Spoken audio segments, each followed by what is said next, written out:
Hi friends, இன்றைக்கி Thursday morning 11:00 இன்றைக்கி தன்விஸ்க்கு கொடுக்க போகிறது வந்து சக்கரவள்ளி கிழங்கும் மக்கனா கஞ்சியும் தான் கொடுக்க போகிறோம். அதுக்கு நான் சக்கரவள்ளி கிழங்கு கழுவி தோல் சீவி வேக வச்சுட்டேன். 15 மினிட்ஸ் வேக வச்சுட்டு மக்கனாவை வந்து ஒரு ஸ்பூன் கீ விட்டு நல்லா ரோஸ்ட் பண்ணி எடுத்துக்கிட்டேன். ரோஸ்ட் பண்ணாதான் மிக்ஸி பிடிச்சிட்டு அதை கஞ்சி மாதிரி சேர்த்து கொடுக்க போகிறோம்.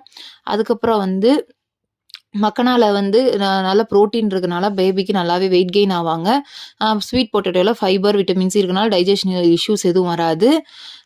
இவங்களுக்கு சாலிட் ஆரம்பிச்சதுனால பிரெஸ்ட் மில்க் கம்மியாயிருமான்ற டவுட் வரும். அப்படிலாம் எதுவும் இல்லை. நீங்கள் எப்பயும் போல் மில்க் கொடுக்கலாம். 1 நேரம் மட்டும் ஃபஸ்ட்டு சாப்பாடு கொடுக்க ஆரம்பிக்கணும். அது ஒரு 2 வாரம் 3 வாரம் கழித்து அவங்களுக்கு 2 நேரமாக சாப்பாடு ஆரம்பிக்கலாம்.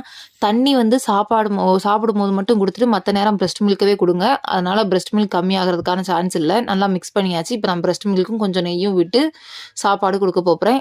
இன்றைக்கி எப்படி சாப்பிட்றேன்னு பார்க்கலாம். அடுத்தடுத்த வீடியோஸ்க்கு சப்ஸ்கிரைப் பண்ணிடுங்க, ஃபாலோ பண்ணுங்கள்.